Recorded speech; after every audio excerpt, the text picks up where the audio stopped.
Ministro Barroso sinaliza que vai renunciar à sua cadeira no Supremo Tribunal Federal. Esse é o maior símbolo de fraqueza do Supremo que já foi demonstrado desde 1988. Olha, a última ministra que eu lembro de ter renunciado foi a ministra Ellen Grace, mas foi para assumir uma corte internacional. Não foi de covardia e não foi de fraqueza pelo que estava acontecendo na Suprema Corte. Você é um covarde, você é um covarde. Barroso está especialmente com medo do cancelamento de visto e também do confisco de ativos em solo americano. Isso porque ele costuma, fazer cursos em Harvard, ele costuma ir a uma casa que ele tem declarada em Miami e ele perderia essa casa e perderia a chance de ir aos Estados Unidos todos os anos como ele faz. Além disso, ele está incomodado por não conseguir unir o Supremo Tribunal Federal. Hoje o Supremo está rachado. Como eu já disse para vocês, 5 ministros do Supremo se negaram a apoiar os abusos de Alexandre de Moraes, lembrando que a regra era sempre a unanimidade para referendar e apoiar as defesas, as posições do ministro Alexandre de Moraes. Agora, qual que é a notícia ruim? Com Barroso saindo, abre uma nova vaga para o Lula indicar. E agora eu quero dar um recado para o Senado Federal. Esse Senado cheio de senadores bolsonaristas que diziam enfrentar o Supremo, mas nunca abriram a CPI Lava-Toga, que diziam enfrentar o Supremo, mas votaram em Davi Alcolumbre, um sujeito que sempre deixou muito claro que nunca teria nenhuma ação contra o Supremo Tribunal Federal. Esses senadores bolsonaristas que aprovaram o nome de Cristiano Zanin e Flávio Dino. Se vocês aprovarem o nome de Bessias, que é hoje o advogado-geral da União, que deve ser indicado ao Supremo Tribunal Federal no lugar do Barroso, essa vai ser a maior vergonha e a maior desmoralização da história do Senado. Se no momento em que os ministros estão tão enfraquecidos a ponto do presidente do Supremo querer renunciar à sua cadeira, e nesse momento vocês não têm a capacidade, não têm o poder de barrar uma indicação do presidente da República, veja, vocês senadores, pensem no legado, não pensem no rabo preso do curto prazo que vocês podem ter, não pensem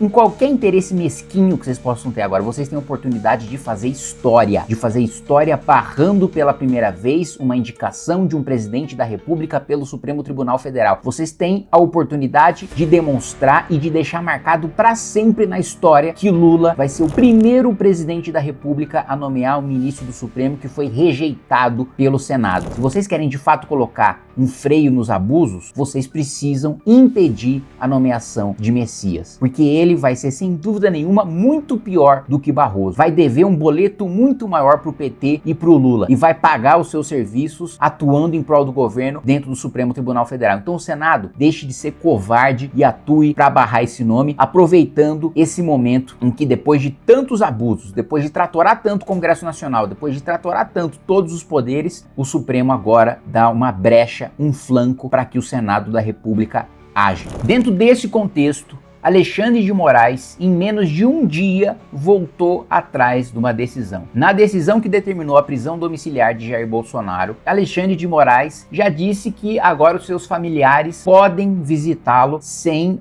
anuência expressa e antecipada do Supremo Tribunal Federal. Ele tinha acabado de dar uma decisão dizendo que apenas os advogados poderiam ter acesso ao Bolsonaro sem pedir autorização do Supremo. Agora, ele permite que a família possa ter acesso ao ex-presidente da República, coisa que é uma coisa evidente, óbvia, decisões que foram concedidas nesse sentido para praticamente todas as outras pessoas, inclusive chefes de facções criminosas que estavam em prisão domiciliar. Isso só reforça 2 pontos. Primeiro ponto, pegou muito mal e enfraqueceu muito o ministro Alexandre de Moraes a proibição e o Bolsonaro, do qual ele já voltou atrás, de conceder entrevista. Apanhou da Globo, apanhou da Folha, apanhou do Estadão, foi praticamente unanimidade na imprensa, mesmo nos setores da imprensa mais governistas, mais defensores do Supremo, inclusive a Rede Globo, que faz assessoria de imprensa para o Supremo e para o governo federal, mesmo deles, ele apanhou. E do outro ponto, dos próprios colegas de turma do Supremo Tribunal Federal já sinalizarem para Alexandre de Moraes, consideraram a prisão de Jair Bolsonaro, que repito e reforço para cada um de vocês, não sou bolsonarista e sei que a gente só chegou nesse nível de superpoder do Supremo Tribunal Federal porque Jair Bolsonaro, quando estava na cadeira de presidente da República, se acovardou. Mas não é por causa dessa minha denúncia de covardia de Jair Bolsonaro que agora, em que ele é perseguido, eu vou deixar de denunciar o abuso da prisão domiciliar ilegal e inconstitucional imposta contra ele. Mas agora os próprios ministros, temendo as sanções dos Estados Unidos e considerando que Alexandre de Moraes foi longe demais, estão falando para o ministro Alexandre de Moraes reverter essa decisão. Parou! Então, meus amigos, por mais que Jair Bolsonaro, quando esteve no poder, colocou a BIM para me espionar ilegalmente, tentou prender membros do Movimento Brasil Livre, colocando promotor bolsonarista para fazer uma operação ridícula contra o MBL, ainda, apesar de todas essas perseguições, eu não tenho uma espinha de geleia de, primeiro, recuar 1 centímetro em relação à minha posição ao Bolsonaro, mas também não recuar 1 centímetro da minha posição em relação aos abusos autoritários de autoridade do Supremo Tribunal Federal.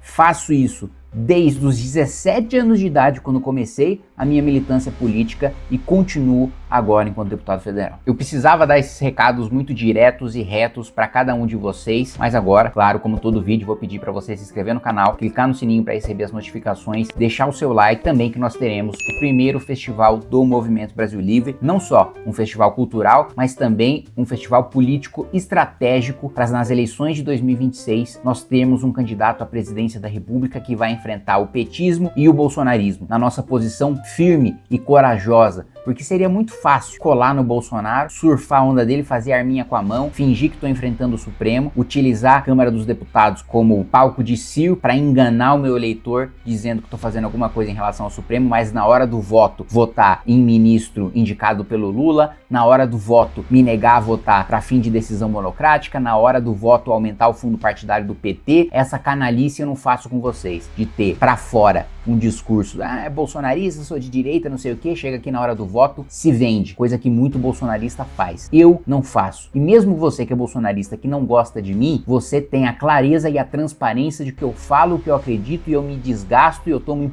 impopularidade, independentemente de onde venha, de quem venha, do tamanho da pancada. Muita gente diz, mas você vai perder a eleição. Diziam muito no primeiro mandato, quando fiz oposição ao Bolsonaro, vai perder a eleição, ganhei. E agora continuam dizendo, vai perder a eleição, vai perder a eleição. Posso perder e não me importo, porque se perder, foi perdendo, acreditando e defendendo exatamente tudo aquilo que eu acredito. Porque se for para exercer mandato, me submetendo, ficando de joelho, passando pano para corrupção, para coisa que eu não acredito, para frouxidão, eu prefiro não exercer mandato. Então assim, vocês podem ter 100% de certeza que eu falo tudo que eu acredito, diferente de muito bolsonarista que fica lá fazendo arminha com a mão e depois vem para mim nos bastidores falar que não gosta do Bolsonaro, que quer que o Bolsonaro suma logo porque não aguenta mais ficar pagando pedágio pro bolsonarismo e ter uma vigilância do Carluxo toda hora, que qualquer bolsonarista que se sobressai, que tem brilho próprio e que ameaça a hegemonia do Bolsonaro, toma pancada da família Bolsonaro. Bolsonarista, e não é um, são 2, não são 3, não são 4, não são 5 que vem nos bastidores dizer isso comigo. Essa postura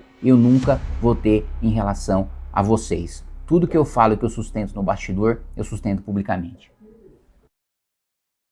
Cadê o Zé Gotinha?